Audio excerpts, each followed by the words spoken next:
It's been a while since I uploaded last, and this definitely isn't Zelda, so I guess I'm sorry about that. But I wanted to make this video, so I am. I'm not one for preamble. I don't want to keep you from the reason you clicked this video, if you clicked it at all. But I want to make it understood this is an analysis about lesbian subtext and media literacy. This isn't here to tell anyone they have to think a certain way or feel a certain way. Do as you please, be respectful, and any anti-LGBT rhetoric won't even be seen, so don't even waste your time if you're that kind of person. With that being said, enjoy the rest of the video. In the landscape of modern horror, few figures are as misunderstood as Carrie White. While mainstream audiences often view her story as a simple cautionary tale of bullying and revenge, a deeper, media-literate analysis reveals a narrative steeped in queer subtext, specifically lesbianism. This is not a case of reading too much into it. Rather, it is an acknowledgement of the blatant evidence woven into the original novel, the musical adaptation, and the 2013 film. To understand Carrie is to understand the violence of the closet, the suffocating nature of heteronormativity, and the profound, often erased, connection between Carrie and Sue Snell. What I intend to do here is provide a comprehensive analysis of the intentional lesbian coding across the Carrie mythos. We will explore the literary foundation laid by Stephen King, the early cinematic interpretations, the explicit romantic reclamation of the musical, and the contemporary queer gaze of the 2013 film. By examining these works through a Doyleist lens, we can uncover the persistent yet often suppressed truth of Carrie White's queer identity. Stephen King's 1974 debut novel, Carrie, has long been a cornerstone of horror literature, a chilling exploration of adolescent cruelty, religious fanaticism, and the terrifying emergence of latent power. Yet, beneath its visceral narrative of telekinetic revenge lies a rich tapestry of queer subtext, particularly concerning the unspoken yet palpable connection between Carrie White and Sue Snell. Once again, just to be clear here so we're all on the same page, I'm taking a Doyleist analysis of King's original text, examining how authorial choices, narrative framing, and character interiority contribute to a profound lesbian coding that has often been overlooked or actively suppressed in subsequent adaptations. Before delving into the specifics of Carrie, it is crucial to establish the framework of Doyleist versus Watsonian analysis in queer readings. A Watsonian perspective interprets events strictly within the internal logic of the story's universe. From this viewpoint, Sue Snell is a popular girl who feels guilt over her participation in Carrie's torment and attempts to atone by arranging for Tommy Ross to take Carrie to the prom. Her actions are driven by altruism and a desire for redemption. Carrie, in turn, is a victim of bullying and her mother's religious abuse, whose telekinetic powers manifest as a response to extreme stress. Conversely, a Doyleist perspective examines the author's choices, intentions, conscious or unconscious, and the cultural context in which the work was created. This lens allows for an exploration of how narrative elements, character development, and thematic concerns might inadvertently or deliberately construct queer meanings, regardless of explicit in-universe declarations. It is through this Doyleist lens that the lesbian coding of Carrie becomes not merely plausible, but demonstrably evident, revealing King's novel as a foundational text for understanding the violence of enforced heteronormativity and the yearning for authentic connection. Sue Snell's character is pivotal to the queer reading of Carrie. While her motivations are often presented as stemming from guilt, a closer examination of her internal monologue reveals a complex emotional landscape that extends far beyond simple remorse. King frequently grants the reader access to Sue's private thoughts, particularly during moments of intimacy with her boyfriend Tommy Ross. These passages are critical as they expose a disengagement from her heterosexual relationship and the peculiar, almost obsessive focus on Carrie. Consider the scene where Sue and Tommy have sex. Instead of being fully present in the moment with her boyfriend, Sue's mind drifts to Carrie. Sue's thoughts turn to Carrie naked in the shower. This of a profound moment of narrative intrusion, where the supposed intimacy of a heterosexual act is disrupted by an intrusive, almost voyeuristic thought about another woman. This is not merely a fleeting distraction. It suggests a subconscious preoccupation, a desire or fascination that Sue herself may be receiving or acknowledge. It challenges the simplistic notion that Sue's actions are purely altruistic, hinting instead at a deeper, more complex emotional investment in Carrie. King further develops this unspoken connection through the concept of the whippoorwill scene. As Carrie lies dying, Sue experiences a psychic link, a shared consciousness that transcends physical proximity. King writes, "Crickets chirruped mindlessly, and a whippoorwill, somebody's dying," called in the great stillness of morning. The sensation was terrifying. Her mind and nervous system had become a library. Someone in desperate need ran through her, fingers trailing lightly over shelves of books, lifting some out, scanning them, putting them back, letting some fall, leaving the pages to flutter wildly. Glimpses. That's me as a kid, hate him. Daddy, oh mommy. White lips, oh teeth. Bobby pushed me on my knee. Car want to ride in the car. We're going to see Aunt Cecily. Mommy, come quick, I made pee. In the wind of memory. And still, on and on. Finally, reaching a shelf marked Tommy. Subheaded Prom. Books thrown open. Flashes of experience. Marginal notations in all the hieroglyphs of emotion. More complex than the Rosetta Stone. Looking. Finding more than Sue herself had suspected. Love for Tommy. Jealousy. Selfishness. A need to subjugate him to her will on the matter of taking Carrie. Disgust for Carrie herself. She could take better care of herself. She does look just like a goddamn toad. Hate for Miss Desjardins. Hate for herself. But no ill will for Carrie personally. No plan to get her in front of everyone and undo her. The feverish feeling of being raped in her most secret corridors began to fade. She felt Carrie pulling back, weak and exhausted. "Why didn't you just leave me alone, Carrie? Mama would be alive. I killed my mama. I want her. Oh, it hurts. My chest hurts. My shoulder. Oh, oh, oh. I want my mama, Carrie." And there was no way to finish that thought. Nothing there to complete it with. Sue was suddenly overwhelmed with terror. The worse because she could put no name to it. The bleeding freak on this oil-stained asphalt suddenly seemed meaningless and awful in its pain and dying. "Oh, Mama, I'm scared. Mama, Mama!" Sue tried to pull away, to disengage her mind, to allow Carrie at least the privacy of her dying, and was unable to. She felt that she was dying herself. This passage is exceptionally rich for a lesbian reading.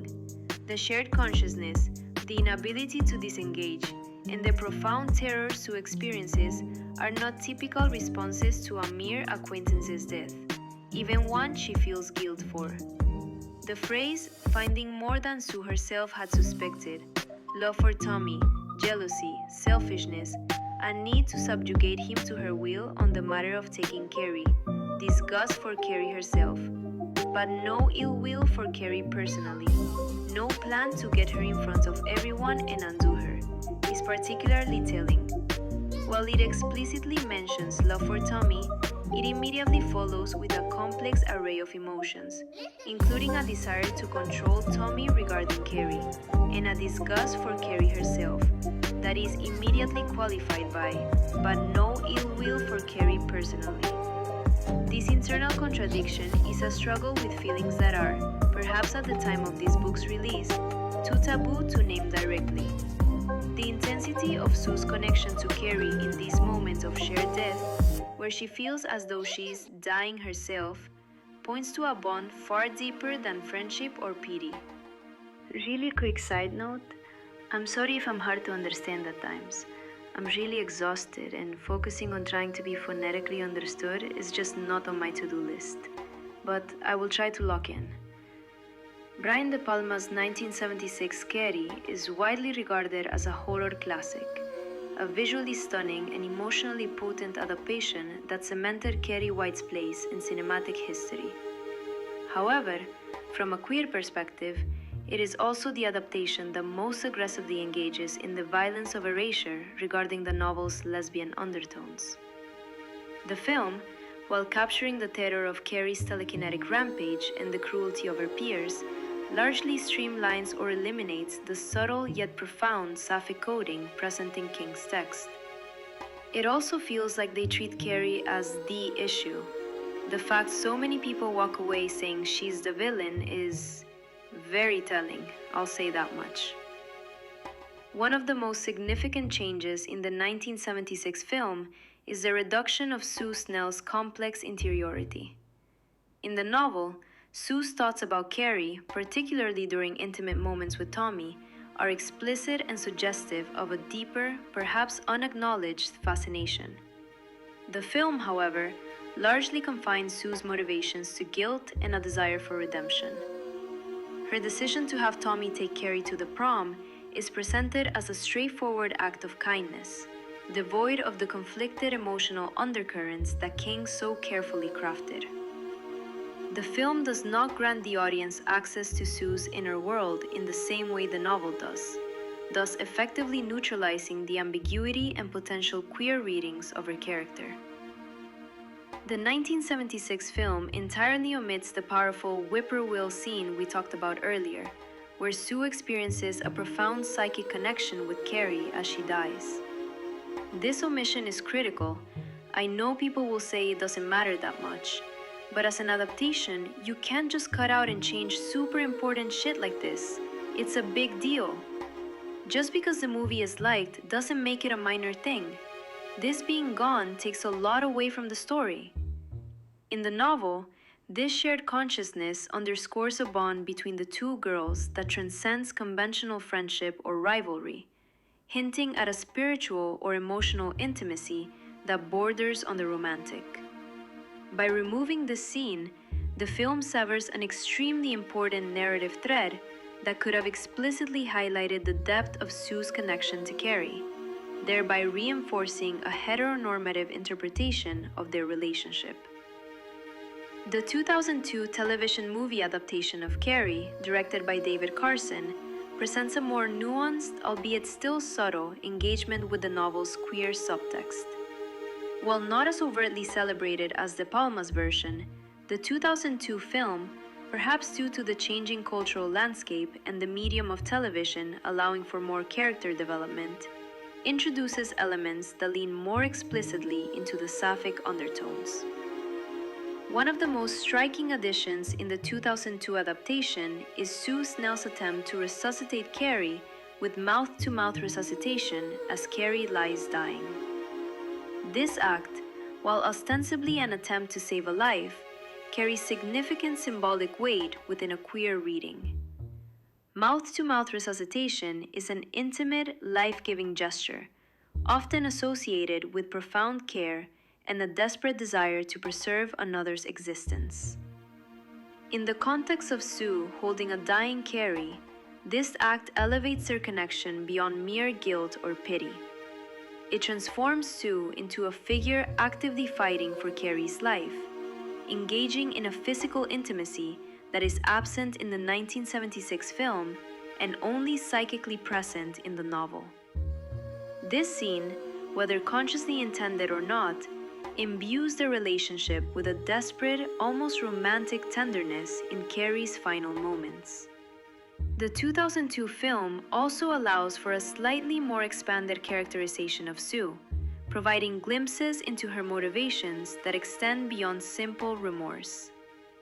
While still not reaching the depth of King's novel, The TV movie attempts to portray Sue's growing empathy for Carrie more directly, suggesting a burgeoning understanding and connection that transcends their social hierarchy. This increased focus on Sue's internal journey, even if not explicitly queer, opens the door for audiences to perceive a deeper emotional bond between the two girls. While Stephen King's novel provided a rich, albeit subtextual foundation for a queer reading of Carrie, and the 2002 television movie offered fleeting glimpses of sapphic undertones, it is the musical adaptation that most explicitly and intentionally elevates the relationship between Sue Snell and Carrie White into a central, emotionally charged, and undeniably romantic narrative. The Carrie musical, through its lyrical choices, staging, and character development, transforms the latent queer coding of the source material into a palpable, overt text. Now that we're on the subject, let's dive into the musical's deliberate framing of Sue and Carrie's connection, particularly through just a few key songs and their reprises, demonstrating how the production actively reclaims and amplifies the lesbian themes inherent in the Carrie mythos. Admittedly, this is one of the adaptations that hits me the hardest, though my personal favorite is 2013. But okay, let's talk about it. In Act 1 of the Carrie musical, Sue Snell performs the song Someone Like You. While ostensibly a reflection of her guilt and burgeoning empathy for Carrie, the lyrics are imbued with a romantic sensibility that transcends mere remorse. The language employed by Sue is strikingly similar to that of a burgeoning romantic interest rather than a repentant bully. Lines such as, "For years you look at someone passing by, and then one day you see her. My God, she shook, and then she looked me in the eye. I felt as though this girl revealed herself to me."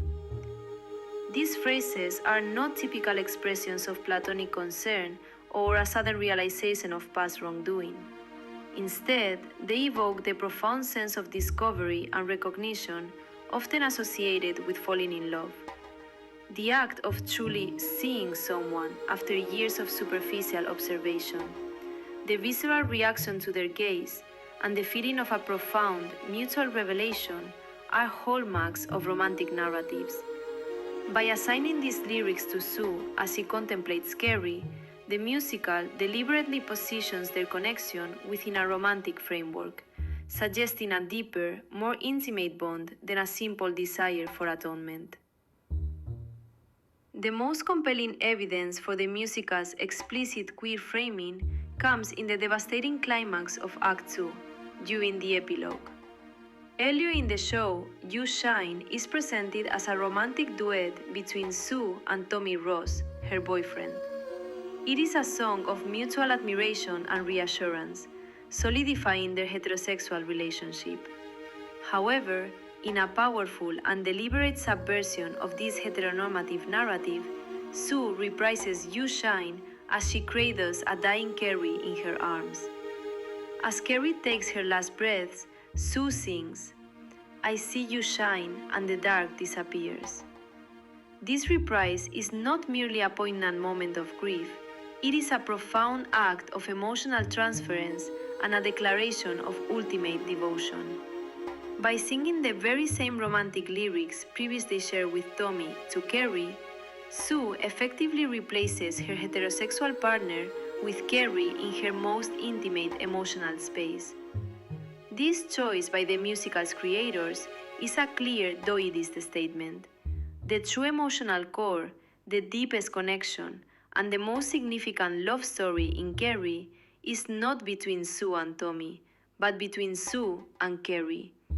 It reframes the entire narrative, suggesting that Sue's journey of empathy culminates not in a return to heteronormative stability, but in a tragic yet undeniable romantic bond with the girl she once tormented. Really hyped to talk about this movie, I held off on talking about my favorite adaptation because I know if I didn't, I'd yap for way too long. But anyway, let's get into talking about the 2013 movie. Fun fact, this is the movie that introduced me to Carrie. Then I read the novel, and then I got around to the others, though I've only seen the musical this year. Anyway, let's get started. The 2013 film adaptation of Carrie, directed by Kimberly Peirce, stands as a pivotal reinterpretation of Stephen King's classic narrative, offering a contemporary lens through which to examine themes of identity, conformity, and the violence inherent in societal rejection. Unlike its predecessors, this adaptation arrives with a distinct authorial voice, that of an openly lesbian filmmaker whose previous work has consistently explored the complexities of gender and sexuality. Just a reminder, we aren't examining things from a Watsonian perspective. Just like all the other adaptations, this will be Doylist analysis of Peirce's Carrie, focusing on how her queer gaze, deliberate narrative choices, particularly the significant deletion of a key scene, and the integration of modern technology amplifying the inherent lesbian coding of the Carrie mythos, and how it presents a powerful commentary on the modern closet.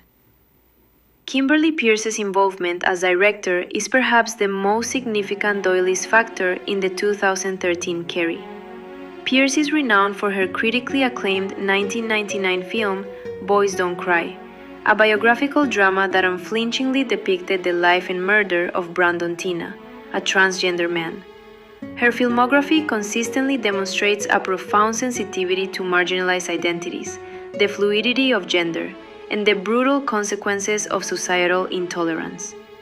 This background is not merely biographical detail, it informs her artistic choices and imbues the 2013 Carrie with an intentionality that moves its queer subtext closer to overt text. Peirce, alongside co-writer Roberto Aguirre Sacasa, an openly gay writer known for his work on Riverdale, brought an educated and empathetic understanding of the other to the project. Their collaboration suggests a deliberate effort to foreground the themes of alienation and nonconformity, which resonate deeply with queer experiences. Furthermore, the casting of Chloe Grace Moretz, an actress who identifies as gay though she only came out a year or so ago, in the titular role, further aligns the character of Carrie with a queer identity, creating a subtle yet powerful connection between the performer and the performed. One of the most crucial Doylist decisions in the 2013 adaptation is the complete removal of a scene depicting a kiss between Carrie White and Tommy Ross at the prom.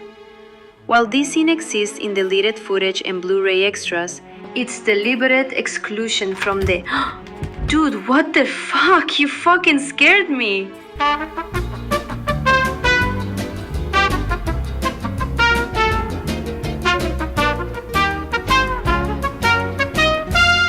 Sorry for the abrupt cut. The thing about recording from a closet is that your girlfriend can open it up at any time. I think had I not already been on the floor, that scare would have destroyed my back. Anyway, back to the topic. The kiss being removed from the theatrical release is an extremely important act. In the deleted version, after a moment of shared happiness, Tommy initiates a kiss. Carrie, overwhelmed and uncertain, recoils, a physical manifestation of her discomfort and a rejection of this expected heteronormative step. This is how the original script frames it, at least. Tommy then gently kisses her again, seemingly to comfort her, and it's easy to see why this was cut. Leaving this scene in would risk framing Tommy as emotionally manipulative, ignoring Carrie's agency, and pushing a romantic narrative she has just shown she isn't ready for, or may not want at all.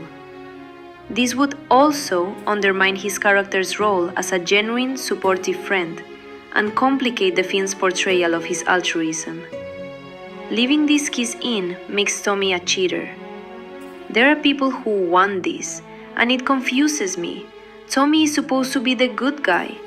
By having him do this, he's not the good guy. He's a nice guy.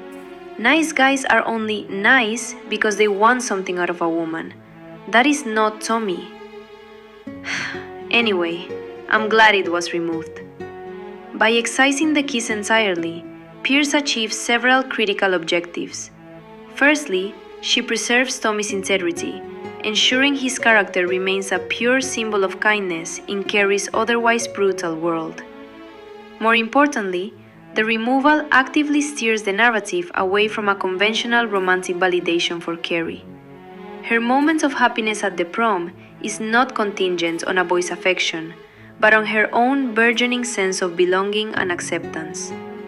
This absence becomes a powerful statement, denying the audience the easy satisfaction of a heteronormative romantic climax, and instead focusing on Carrie's internal journey and her complex, often non-romantic, yet deeply intense connections, particularly with Sue Snell. Another defining feature of the 2013 adaptation is its integration of modern technology, which serves as a potent amplifier of the queer experience. The infamous shower scene, a moment of profound personal humiliation in the novel and 1976 film, is transformed in 2013 into a viral spectacle. It is recorded on a smartphone and uploaded to YouTube, instantly transforming a private trauma into a global, inescapable humiliation. This shift is crucial for a contemporary queer reading. In the digital age, the closet is no longer a purely personal or localized space. It is a public one, constantly policed by the omnipresent threat of digital exposure. Carrie's experience mirrors the contemporary anxiety of being outed, not just to a school, but to the entire world, where one's identity can be mocked, debated, and permanently archived by a faceless global audience.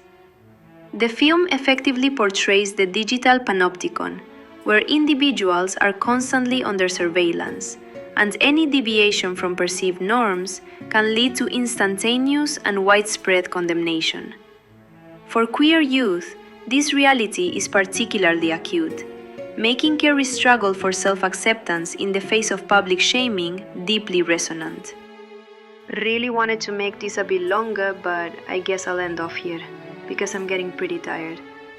But I do want to talk about just a bit more. I didn't really want to talk about Margaret because she makes me deeply uncomfortable, but I feel like it's necessary. At the heart of the Carrie narrative, across all its iterations, is the suffocating presence of Margaret White, Carrie's fanatically religious mother. While often portrayed as a caricature of religious extremism, and don't get me wrong, she is definitely that without a fucking doubt. However, a deeper Doyleist analysis revealed Margaret as a potent symbol of societal fear and control over female sexuality, particularly when that sexuality deviates from rigid, heteronormative expectations. Margaret White's actions and rhetoric contribute to the queer coding of Carrie, and honestly, I'd go as far as to say the subsequent erasure in certain adaptations is the living embodiment of Margaret White and reflects a broader societal discomfort with acknowledging these lesbian themes, often manifesting dismissive critiques of queer readings. You know the ones. You are reading too much into it, or it's not that deep. Margaret White is not merely a religious zealot. She is the physical embodiment of a patriarchal, heteronormative society's fear of uncontrolled female sexuality. Her extreme interpretations of biblical scripture serve as a justification for her relentless suppression of Carrie's burgeoning womanhood and any hint of independent thought or desire. That sounds pretty topical for the modern United States, huh? Anyway, from a queer perspective, Margaret's actions can be seen as a microcosm of the larger societal forces that seek to control and suppress female sexuality, particularly non-normative expressions of it. One of the most revealing aspects of Margaret's character, particularly in the novel and the 2013 film, is her accusation that Carrie harbors lustful thoughts for showering with other girls. This is a highly specific and unusual accusation for a parent, however religious, to make, unless there is an underlying, perhaps subconscious recognition of non-heteronormative inclinations.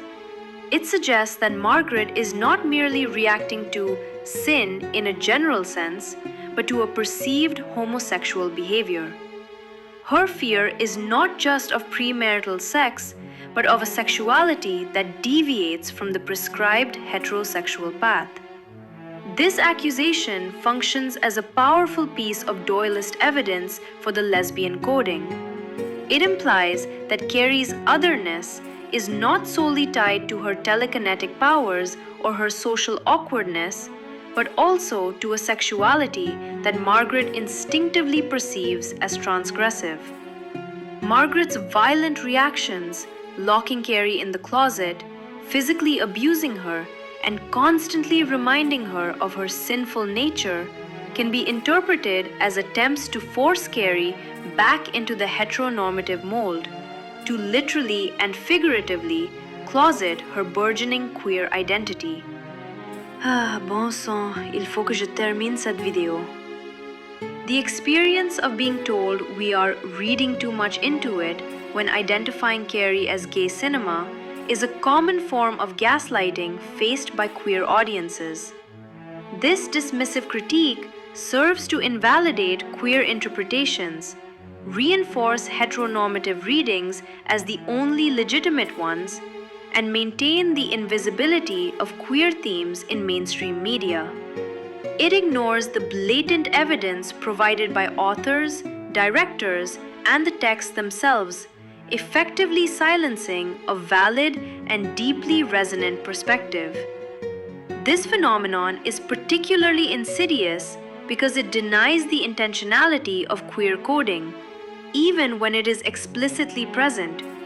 When a queer director like Kimberly Peirce makes deliberate choices, such as removing the Tommy Carrie kiss to shape a narrative in a way that resonates with queer experiences, dismissing these choices as accidental or over-interpretation is a form of intellectual dishonesty. It is a refusal to acknowledge the agency of queer creators and the validity of queer readings. Margaret White, in her relentless persecution of Carrie, inadvertently highlights the very queer identity she seeks to suppress.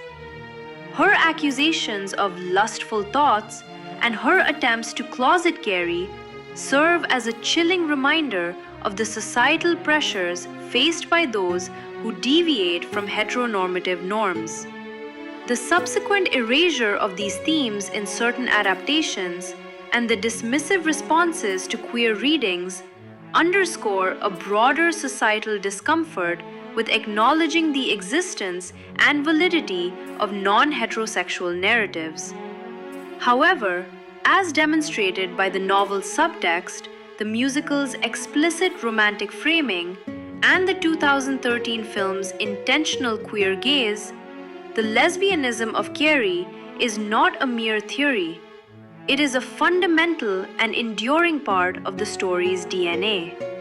Carrie White's story is, in my eyes, a queer story, and I say it is time to recognize and celebrate her existence, resisting the violence of erasure and embracing the multifaceted interpretations that make this narrative so enduringly powerful. Thanks for watching.